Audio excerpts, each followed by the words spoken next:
네, 안녕하십니까. 네, 전국에 계신 우리 투자자 여러분, 시청자 여러분, 그리고 나라 밖에서 우리 KCGF를 또 이렇게 많이 성원해 주시는 투자자 여러분과 우리 또 시청자 여러분 너무너무 반갑습니다. 예, 저는 세 번째 그 한국 기업 거버넌스 포럼 뭐 진행도 맡고 또 이렇게 분위기 메이커를 또 해야 할 임무를 맡은 유일한이라고 합니다. 반갑습니다.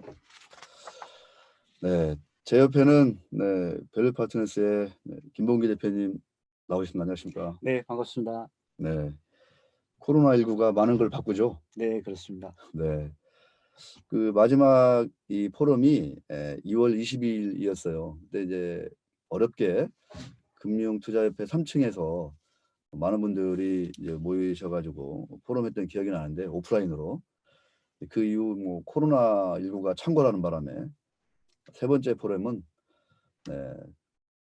이곳 그 일종의 사이버 포럼으로 형식을 좀 바꿔서 진행하게 되었습니다. 저는 유일한이라고 합니다. 오늘 아주 뭐 기라성 같은 분들이 이 투자업계 그다음에 기업 거버넌스 분야에 아주 뭐 손꼽 한 5손가락 안에 손꼽을 분들이 오늘 아주 준비를 많이 하고 계세요. 그래서 우리 시청자 여러분들 끝까지 5시까지 한 2시간 정도 진행되죠. 네, 그렇습니다. 네, 끝까지 한번 자리를 뜨지 마시고 아니면 이동할 때는 이제 유튜브로 그죠? 이동하실 때는 끝까지 좀 지켜봤으면 좋겠습니다. 뭐 다시 보기도 할 수 있는 거니까 네, 바쁘신 분들은 또 그걸 이용해 주시면 좋을 것 같습니다. 첫 프로그램으로 우리 한국 기업 거버넌스 포럼의 초대 회장님이시죠. 유영재 회장님의 그 인사 말씀을 듣고 본격적인 토론 이야기 이어가도록 하겠습니다. 안녕하십니까. 수산법인 한국기업 거버넌스 포럼 회장을 맡고 있는 유영재입니다. 오늘 저희 4월 세미나는 코로나 사태로 인해서 온라인으로만 진행하게 되었습니다. 이 점에 대해서 먼저 양해를 구하면서 제 인사말을 시작하고자 합니다.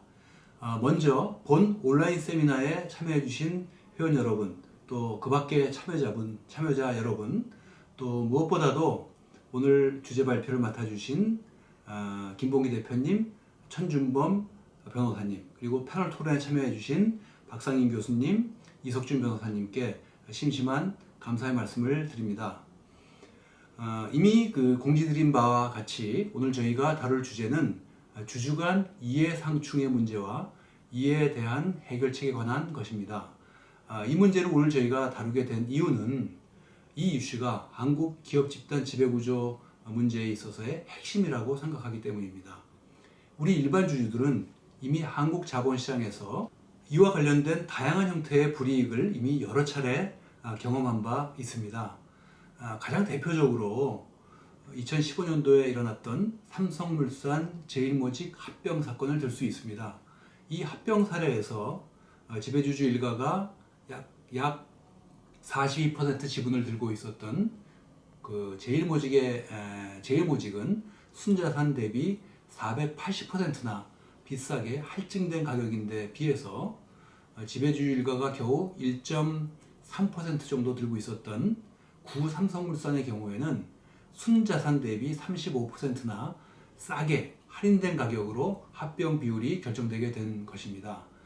결과적으로 합병 이후 합병된 삼성물산의 지배주주들의 지분율은 더욱 높아지고 따라서 지배권이 더욱 강화된 반면에 구삼성물산 일반 주주들의 경우에는 재산상 손실을 입게 된 것입니다. 그 당시 더욱 우리 투자자들을 실망시켰던 점은 이러한 의사결정에 참여한 구삼성물산 이사회 멤버 어느 누구도 그에 상응하는 법적 책임을 지지 않았다는 점입니다.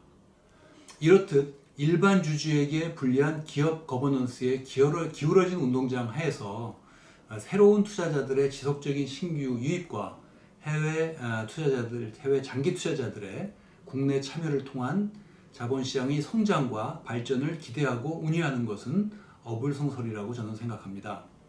아무튼 오늘 저희는 이 문제와 관련된 몇 가지 사례들을 한번 생각해보고 그 해결책을 모색해보고자 하는 자리를 갖고자 합니다. 모쪼록 발제자 및 토론자들의 의견을 경청해 주시고 또한 귀중한 의견도 주실 것을 제안드리면서 제 인사말을 가름하고자 합니다. 감사합니다. 그러면 이제 다음 시간에는 김 대표님의 그 주제 발표 들어보도록 하겠습니다. 네, 반갑습니다. 저 김봉기입니다. 주주간 이해상충, 이게 말이 어려울 수 있는데요. 이게 이제 주주간 재산 나누기라고 이렇게 이해를 하시면 되겠습니다. 그 주주간 재산 나누기인데 공정하려면, 즉 사과 하나를 두 사람이 공정하게 나누어 먹으려면 한 사람이 먼저 자르고 다른 한 사람이 먼저 고를 수 있어야 합니다. 공정한 절차가 보장되어야만이 결과, 즉 가격이 공정해집니다. 이게 굉장히 중요한 내용이라는 거고요.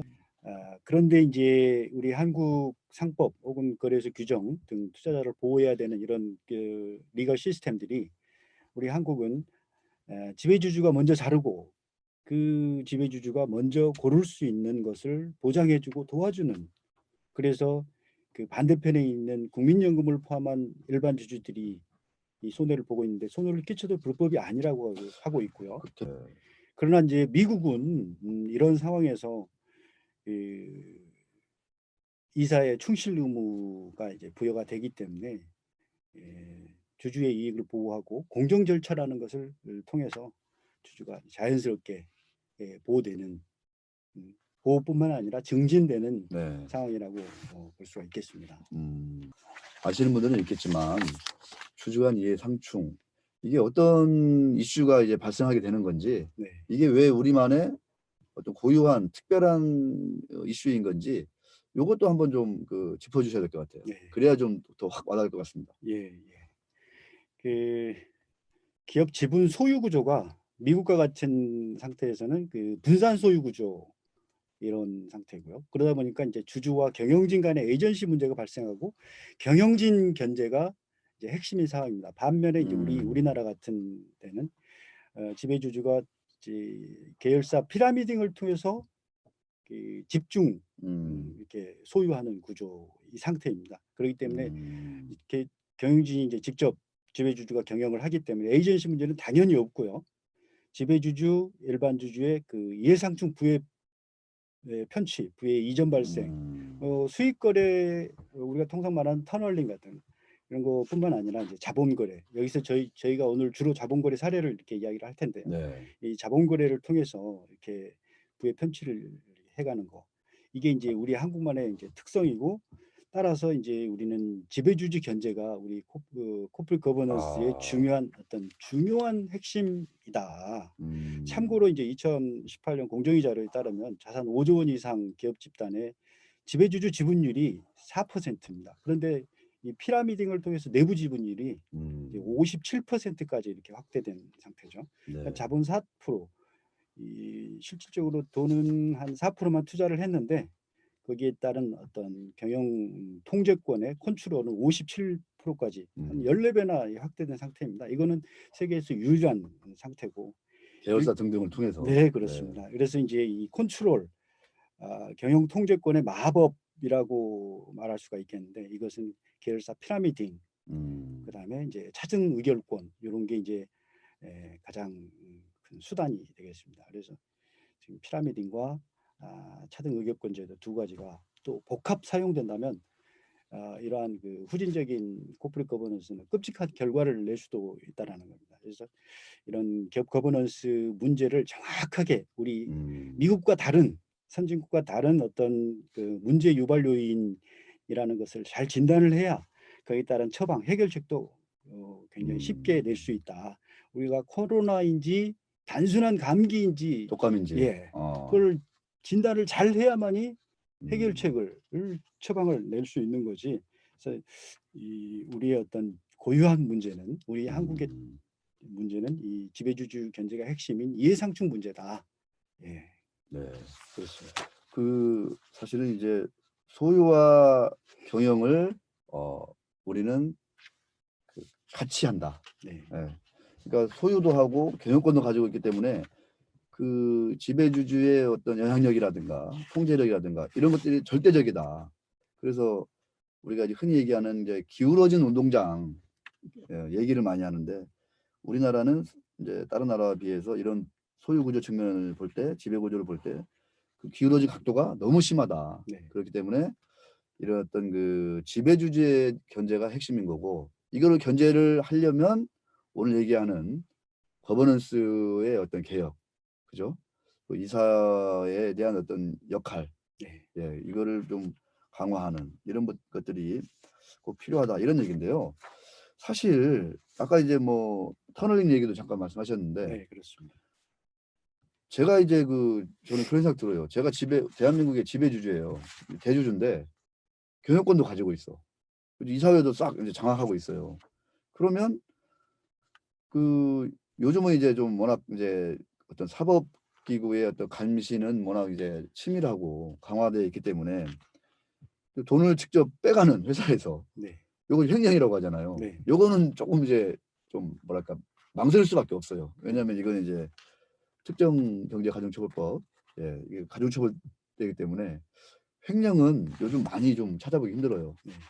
배임 아까 말씀하신 이제 대표적으로 이렇게 회사의 이익을 몰아주어 가지고 그죠? 관계회사라든가 그 2세, 3세들 회사로 몰아줘 가지고 터널을 파 가지고 이제 이익을 빼는 이런 배임도 역시 걸리면은 이것도 이제 사실은 처벌되잖아요. 네. 그런데 이제 아까 말씀하신 이 자본거래 얘기를 말씀하셨어요. 자본거래. 근데 이제 자본거래는 여러 가지 이제 그 이해상충이 이제 이게 당연히 이제 이게 이제 수반될 수밖에 없는 거고. 근데 이거는 사실은 불법이 아니다 이렇게 지금 보는 거잖아요. 지금. 네. 회사에 손해는 안 끼친다. 아, 회사의 손해가 아니라 일반 주주, 자기 동업자인 주주의 돈을 이렇게 발라먹는다. 발라먹는다. 예. 우리가 이제 사실은 주주가 이제 투자를 하는 순간 주주가 되잖아요. 주주가 된다는 게 이제 그 기업의 동업자가 된다는 이제 그렇게 투자해라 이렇게 많이 교과서적으로 가르치는데 네. 저도 많이 듣고 그런데 그 동업자를 이렇게 발라먹는다. 이런 것들이 지금 한국에서는 상당히 좀 관행화되어 있다. 예. 그래도 큰 문제가 안 된다. 네. 이 부분을 한번 좀 조금 한번 좀 짚어봐 주셔야 할 것 같아요. 네, 알겠습니다. 그 사례 중심으로 제가 말씀을 드리겠습니다. 96년도에 삼성 에버랜드 CB 발행인데요. 낮은 가격으로 이제 우선 주주에게 우선 발행해가지고 주주들이 이제 인수를 포기하고 결과적으로 이재용 부회장이 이제 받은 사건인데요. 이제 무려 그때 거래된 주식이 85,000원, 뭐 한 10만 원 이렇게 거래되던 주식에 대해서 주당 7,700원입니다.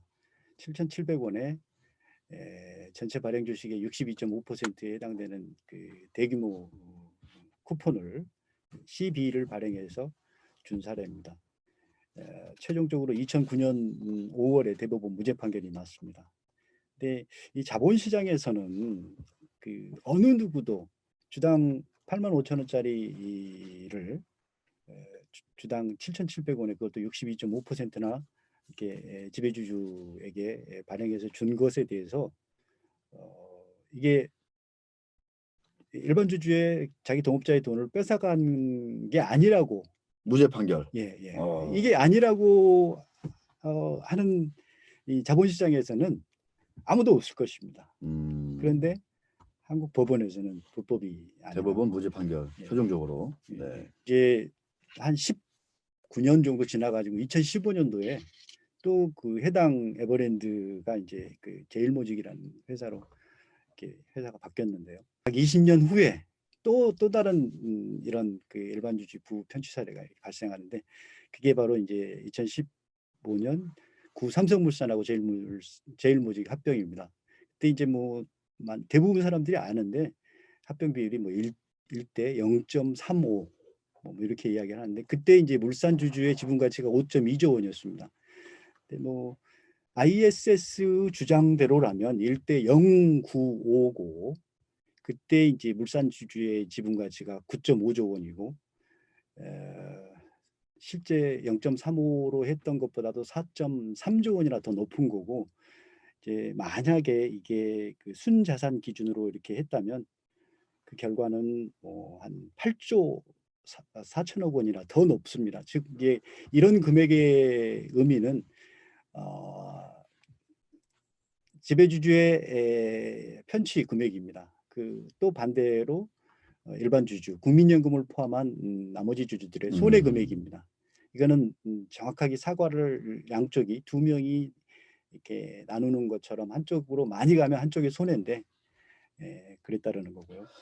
또 국민연금 얘기 나오니까 제가 또 국민연금 가입자로서 이 자리에 섰는데 네, 살짝 또 이렇게 좀 뭐랄까 심기가 불편해지네요. 그럼에도 불구하고 이제 법원에서는 이런 그 거래에 대해서 그 일반 주주 합병 비율이 문제가 있다, 논란이 있었다라고 그때 이제 온 나라가 온 사회가 시끄러웠잖아요. 네, 네. 그럼에도 불구하고 법원에서는 그 지배주주의 이러한 그 거래에 대해서 크게 문제가 없다.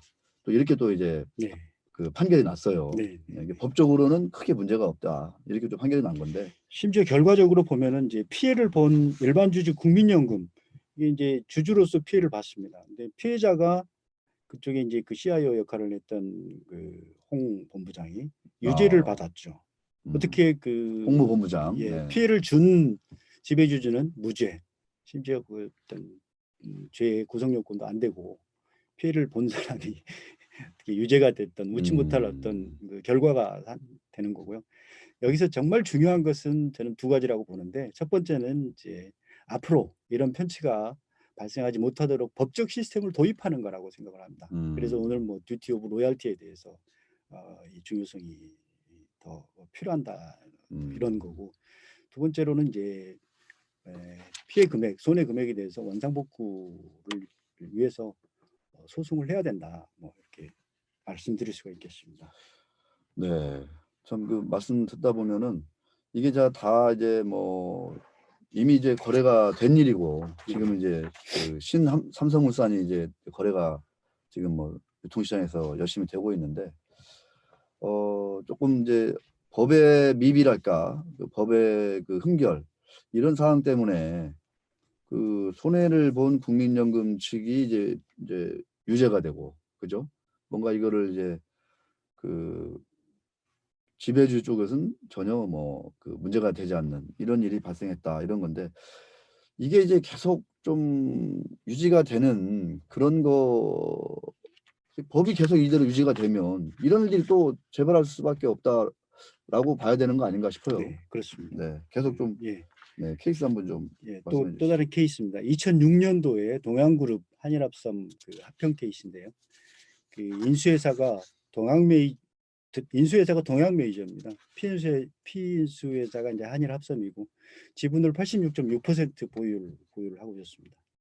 그러다 보니까 나머지 주주들이 있는데 한 4,200명 주주들이 있었던 거고요. 그때 그 동양메이저의 자기 자본은 3,300억밖에 안 됐었고 한일합섬은 4,500억이었습니다. 한일합섬은 현금성 자산이 한 1,800억 정도 보유하고 있을 만큼 우량한 회사였고요.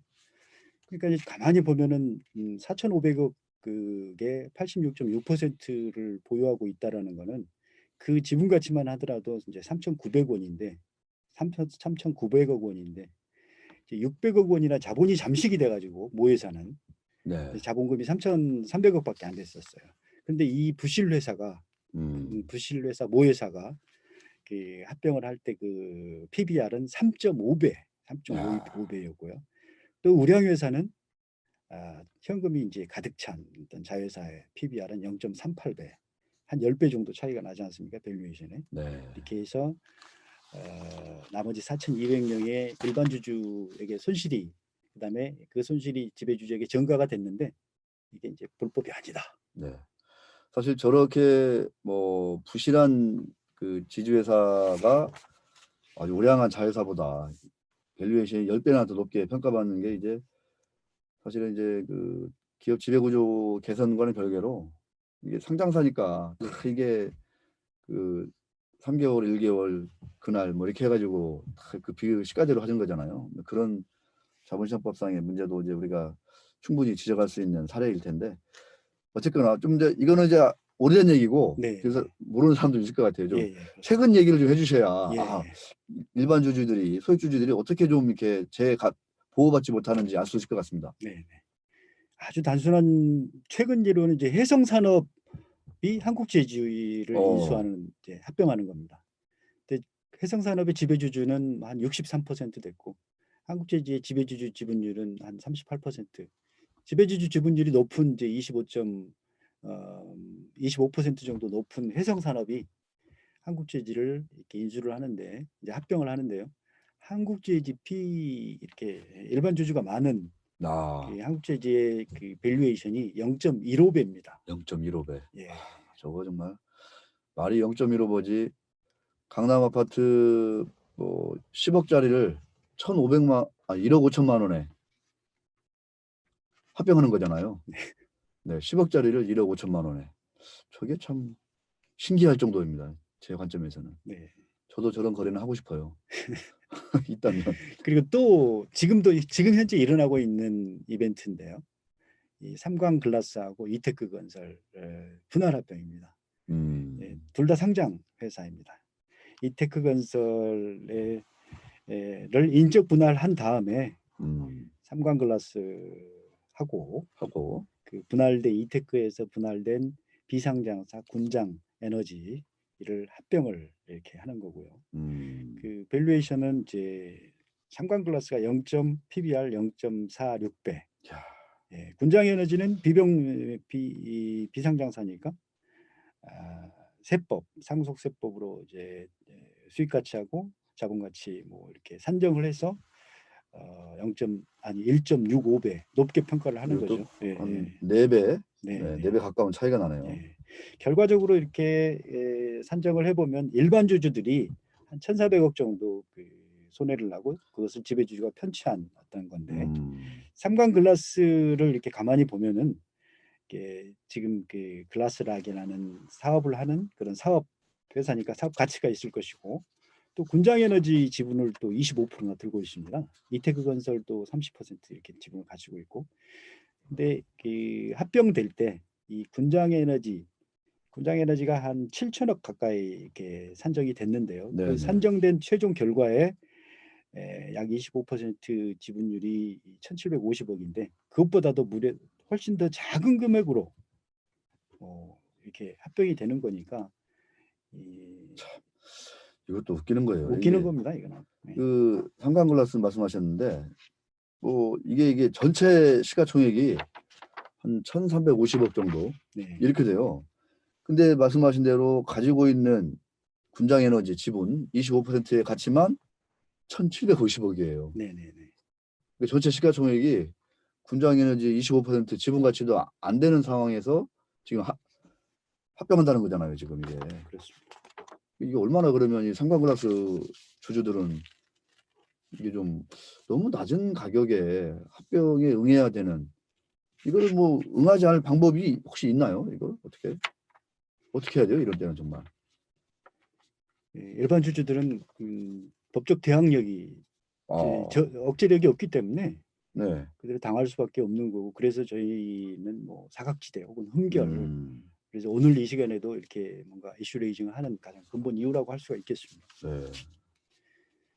다음은 또 그 일반 주주들이 당하는 지주사 분할에 대해서 말씀을 드려보겠습니다. 네, 이게 뭐 지주회사 어떤 그 전환, 분할 이런 얘기들은 조금 나온 얘기니까 좀 약간 압축해서 말씀해 주시죠. 네. 그 먼저 이제 전역적으로 자사주를 먼저 취득을 합니다. 그런 다음에 이제 인적 분할을 하고 현물출자 수합을 통해서 이렇게 지주사 전환을 하는데 뭐 예를 들면은 특정 A사가 16.9%밖에 지배주주가 안 들고 있었는데 결과적으로 51%나 지분율을 갖게 되고 이거 실제 사례죠? 네, 예, 그렇죠. 그래서 첫 번째는 두 개인데 첫 번째가 이제 자사주 마법 자사주입니다. 자사주. 이 양사를 이게 그러니까 한 회사를 나누고 나면은 사실은 자사주를 소각했던 것처럼 그래서 마치 미발행 주식처럼 이렇게 기존 주주들의 지분율이 전혀 변함이 없어야 되는데 자사주를 홀딩 컴퍼니한테 이렇게 줍니다. 네, 그때부터 이제 마법이 시작되는 거죠. 그래서 이제 신주를 의결권을 부활을 해가지고 두 번째로는 이제 수합 거래죠. 네. 그래서 결과적으로 대주주 지분 수합이죠. 네, 그렇습니다. 네. 대주주의 그 영업회사 지분을 출자를 하고 하고 홀딩 컴퍼니의 어떤 지분을 더 받는 거래인데요. 그때도 이제 그 최대한 지분율을 높이기 위해서 여러 가지 뭐 배당을 증대한다 영업회사에, 혹은 뭐 신사업에 대한 미래 비전 뭐 이런 것들을 IR을 열심히 해가지고 자기 지분 가치를 높이면 높일수록 자기의 지분 이제 홀딩 컴퍼니의 지분율은 높아지는 거죠. 그래서 와. 이게 그 자본 거래가 두 개죠. 여기서는 하나는 자사주 대규모 자사주 마법 거래고, 이 자사주 마법에 대해서는 이게 되게 합리적이지 못하기 때문에 외국인들한테 이런 내용을 설명하면 잘 이해를 못합니다. 아예 이해를 못해요. 아주 우리는 지금 뭐 이 자사주 마법이 뭐 거의 뭐 이 재계 관행되다시피 했는데 이게. 네, 그렇습니다. 그래서 이 자사주 마법이 현실에서 일어나기 때문에 어떤 사람은 이게 뭐 현실에서 일어날 수 없는 사기다 뭐 이런 말을 하는 사람도 있고요. 결과적으로 이제 이 지주사 분할 현재 이 시스템은 이 법적인 체계는 경영권 세습 불리한 봉건적인 법 체계다 이렇게 말씀드릴 수가 있겠고, 한국 기업 거버넌스를 한 30년 한 1세대 정도 후퇴시킨 1세대 후퇴시킨 결과다. 결과를 지금 초래하고 있습니다. 이게. 그래서 자사주 같은 경우에는 홍콩 같은 경우에는 홍콩 거래소는 매입하면 자동 소각입니다. 한국도 의무 소각해야 된다고 생각을 하고 있는데, 그렇지 않다면 차선으로는 그래서 일반 주주하고 지배 주주하고 이해상충 재산 나누는 어떤 거래 전에는 반드시 의무 소각이 돼야 된다. 이런 게 이제 제 의견입니다. 지금 보시는 거는 뭐 이제 우리나라 현재 자사주를 보유하고 있는 상위 30사의 어떤 내용인데, 뭐 아트라스 BX 같은 경우는 무려 58.4% 60%. 예, 60%를 가지고 지금 나머지 자사주만. 일반 주주들을 헐값에 축출하기 위해서 소각을 안 하고 있는 거고요. 소각을 하면 주가가 올라가고, 주가가 올라가면 뭐 자기가 편취할 수 있는 금액이 줄어들고 뭐 이런 거고요. 조광피역도 또 거의 50% 가깝게 보유를 하고 있는데, 아마 여기도 이제 지주사 전환을 이렇게 한다면, 야, 이거 만약에 한다면요. 민감한 얘기다 이거. 한다면 방어할 수 있을까? 뭐 굉장히 이제 이러한 어떤 현실화되는 거죠, 문제가. 그 상식적으로 대한민국의 많은 그 요새 이제 동학 개미 운동 덤벼드는 우리 일반의 그 주주들은, 투자자들은 자사주 매입을 기업들이 주가가 안 좋으니까 추가 부양 주주 가치 제고 차원에서 한다 이렇게 알고 있거든요. 그런데 이 자사주가 무슨 마법을 벌이고 뭐 지배주주를 위한 자본거래에 동원되고 이래가지고 그 경영권 지분율이 크게 뛰는데 결정적으로 기여를 하고 있다. 이런 말씀을 지금 하고 계시잖아요. 네. 그러면 그 자사주 매입하는 그 목적하고 최초의 목적하고 나중에 이런 용도하고 이거는 완전히 너무가 큰 차이가 나는 것 같은데, 그래도 아무런 문제가 없다는 게 저기 그 30개의 기업이 있어요. 지금 대표님이 좀 아까 뭐 이게 이제 나중에 편집하면 화면에 이제 보여지겠지만 한국 아트라스 BX, 뭐 신영증권, 뭐 대한방직, 뭐 대웅, SK, 대신증권, 와 미래생명, 태광산업, 뭐 한샘, 뭐 대기업, 중견기업 망라에 있거든요. 상위 30개 리스트만 봐도. 여기서 보면은 진짜 최초의 그 자사주 매입의 목적에 충실한 주주가치를 제고하는, 모든 주주가치에 제고하는 그런 목적의 자사주가 혹시 눈에 띄나요? 그런 회사가 혹시 어떠세요, 대표님?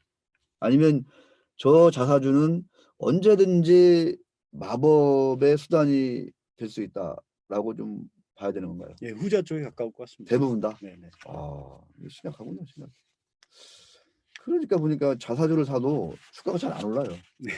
네. 홍콩 같은 경우에는 이제 의무 소각이죠. 그러다 보니까 이제 신뢰라는 측면에서 자본시장에서 제일 중요한 게 이제 신뢰죠. 신뢰를 쌓아가는 수단인데, 우리나라에서 이 자사주는 이제 또 다른 그 지배주주를 위해서 복무할 수 있는, 지배주주를 위해서 이게 작동될 수 있는 신뢰가 아닌 불신을 더 쌓아가는 거 아닌가, 한편으로는 생각해 볼 필요가 있다고 생각합니다. 참 이거 너무 좀 이렇게 막막함이 갑자기 이제 밀려오거든요. 저 자사주, 어마어마한 자사주들을 보니까, 네, 자사주가 본연의 역할에 충실할 수 있도록 법과 제도가 정비돼야 된다. 네. 다음은 이제 자진상장 폐지, 일반주주 축출, 테린페이퍼 사례를 말씀드리겠습니다. 이게 이제 2015년 5월 달에 테린페이퍼를 IMMP가 지분 약 3분의 1 정도, 그다음에 테린포장 58점, 거의 60% 정도를 이렇게 인수를 했는데, 프리미엄을 뭐 무려 91% 혹은 83% 이렇게 주고 이렇게 인수를 했었습니다. 근데 이제 여기서 포인트는 이제 우리나라가 아닌 미국이나 뭐 일본, 유럽, 다른 일반 주주들은 이런 어떤 M&A 거래가 일어나면은 대주주처럼, 지배주주처럼 높은 가격으로 팔 수 있는 그 권리가 주어진다, 보장이 된다. 우리나라는 지배주주만 높은 가격으로 판다. 그것도 아주 뭐 30%가 아니라 20%가 아니라 뭐 80%, 90%, 80% 할증. 예. 그래서 이제 몇몇 나라들은 의무 공개 매수라는 것을 이렇게 아예 두어가지고 이렇게 하고 있고, 미국과 같은 경우에는 같은 기회를 주는 거죠. 똑같은 기회를. 그렇습니다. 거기에 일반 국민연금도 포함되어 네. 있는 겁니다. 미국 같은 경우에는 이제 이사의 선관 의무, 주주의 비례적으로 동일하게 지배주주와 동일하게 이렇게 팔 수 있는 어떤 기회, 뭐 이런 거죠. 결국은 우리나라는 일반 주주들이 소외되고 있다. 상장 폐지 과정에서 일반 주주들이 상당히 소외되어 있다, 이런 말씀하고 계십니다. 네, 그렇습니다. 그리고 이제 그 1차 공개 매수, 2차 공개 매수, 그다음에 상장 폐지 95%를 확보한 다음에 상장 폐지를 하고, 그다음에 이제 이미 상장 폐지됐죠, 저건. 네, 그렇습니다. 네.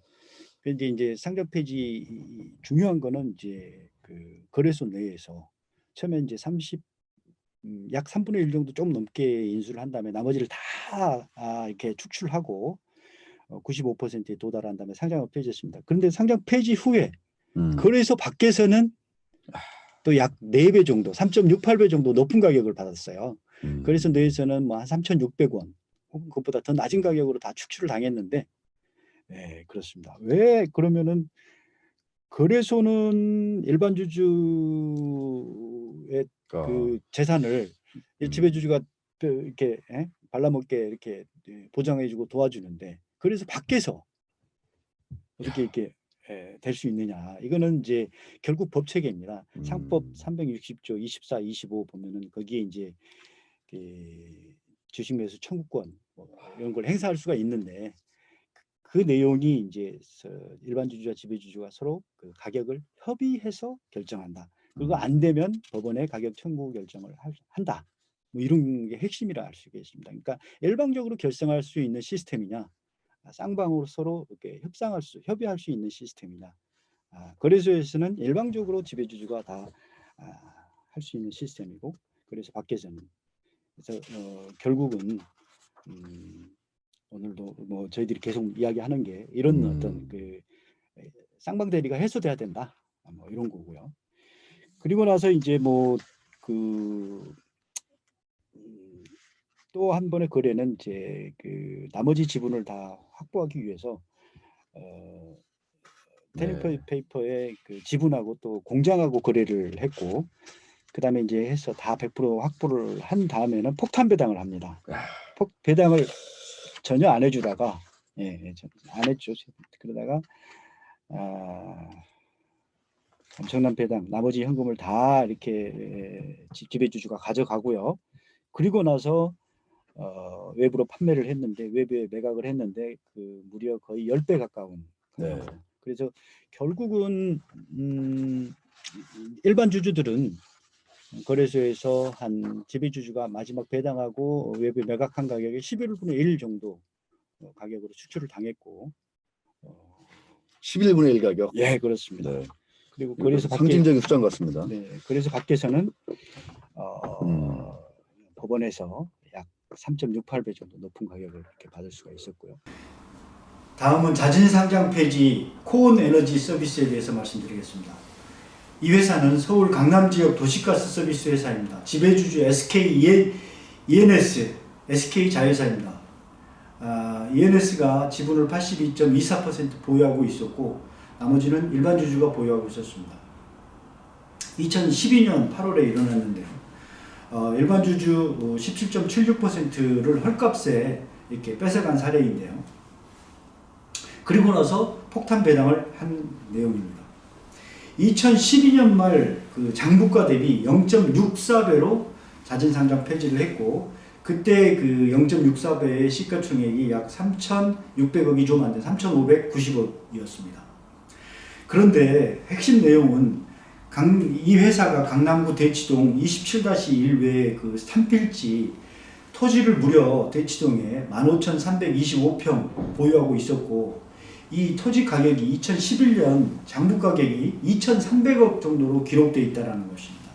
아시겠지만 토지는 취득 가격으로 이렇게 기록되어 있고 일부 약간 재평가를 한다고 할지라도 15,000평이 무려 2,300억 정도로 기록되어 있는 낮은 굉장히 낮게 기록되어 있는 그 가격 대비 0.64배로 이렇게 그 상장 폐지를 했다라는 거고요. 근데 토지 가격만 이렇게 다시 한번 봐보면 평당 1억 원이라고 이렇게 가정을 했다면은 토지 가격하고 전체 다른 걸 제외한 상장 폐지했던 가격 대비 토지 가격 1억 원으로 1억 원이라고 가정을 하면은 그것은 상장 폐지 가격의 한 4.3배 그리고 평당 3억 원이라고 가정을 하면은 약 13배 정도 높은 가격입니다. 즉 이건 무슨 말이냐면은 상장 폐지했던 그 가격 그 자체는 강남 토지 15,000평 정도를 전혀 반영하지 않는 헐값에 지배주주가 일반 주주 약 17.76%를 편취했다라는 내용이고요.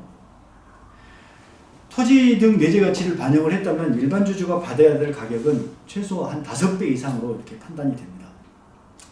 그리고 지배주주는 일반 주주를 완전히 축출한 다음에 2014년도에 배당 성향을 756%, 상장 폐지 전 2년간 배당 성향이 한 34%밖에 안 됐습니다.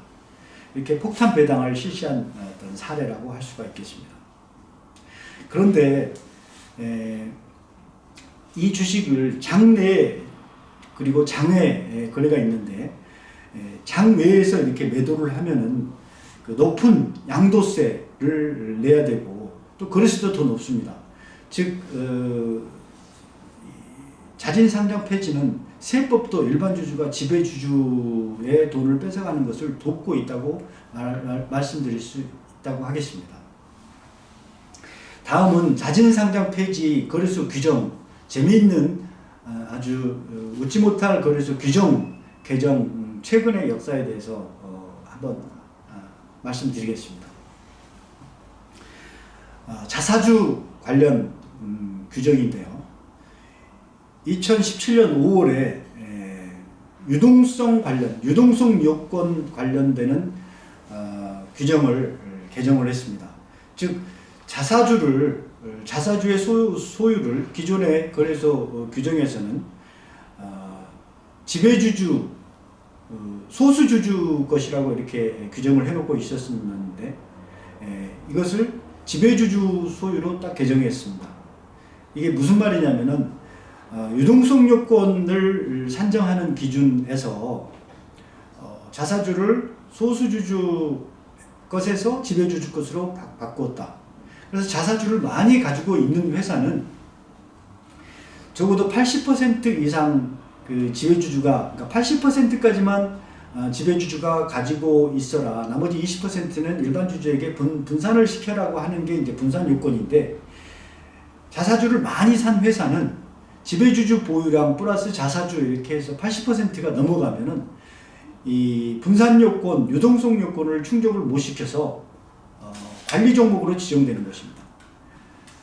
그게 2017년 5월, 즉 현 그 문재인 대통령이 취임하고 나서 전임 대통령 전임 정권이 인정한 그 거래소 이사장이 바꾼 사례죠. 바꾼 어떤 거래소 규정이죠. 그 규정 개정에 따라서 어떤 그 결과가 나오냐면은 자진 상장 폐지하려고 하는 회사에 있어서 95%까지 이렇게 지분을 매수를 해야 되는데 95%까지 매수하지 않고 80% 이상만 매수를 하면 자동적으로 유동성 요건을 충족하지 못해서 관리 종목으로 지정되고 관리 종목으로 지정돼서 자진 상장 폐지되게 되는 것입니다. 즉 자진 95% 미만까지 사더라도 관리 종목으로 지정돼서 자진 상장 폐지 가능하도록 도와주었던 것이죠. 그래서 95% 룰과 80% 유동성 요건의 충돌을 야기시켰던 거고 그 문제점을 이렇게 지적하고 문제점을 계속 지적했더니 거래소에서는 2018년 예외 조항을 도입했습니다. 자사주를 30% 이상 매입하면은 관리 종목에서 지정되는 것을 제외시켜줬던 것입니다. 그래도 계속적인 문제가 일어나는 거죠.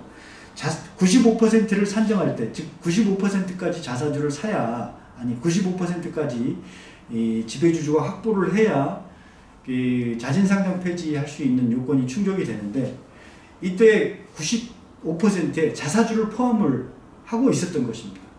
자사주는 본래 미발행 주식처럼 분자 분모에서 빼고 산정을 해야 되는데 그래서 그 문제점에 대해서 계속적으로 지적을 했더니 바꿔줬습니다. 어떻게 바꿔줬냐면은 최대 주주 95% 산정 시 자사주를 분자 분모에서 제외해줬습니다. 아주 잘한 거죠. 그런데 그와 동시에 또 개정을 한 게 있는데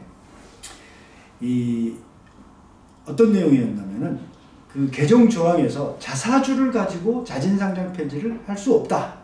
이런 내용입니다. 실질적으로 개정 조항과 개정 내용에 대해서 의견서를 제출해 준 어떤 투자자들에게 외국인 투자자와 기관 투자자 그리고 일반 개인들에게 회신해 준 내용에서는 자사주를 가지고 자진 상장 폐지를 할 수 없다고 이런 내용이 전혀 없습니다. 즉 자사주를 가지고 계속 지분을 사서 실질적으로 95%까지만 유효 지분 기준으로 95%까지만 지분을 매수하면 자진 상장 폐지 요건에 즉 95%에 도달하면 된다고 이렇게 해놓고 보도 자료에서는 자사주로는 자진 상장 폐지를 할 수 없다라고 이렇게 보도를 했습니다. 웃지 못할 내용인데 이게 지금도 계속적으로 유효한 상태인 것입니다. 따라서 현 규정 어떤 이런 웃지 못할 규정의 결과 때문에 자사주를 가지고 혹은 지배주주가 자진 상장 폐지를 공시한 다음에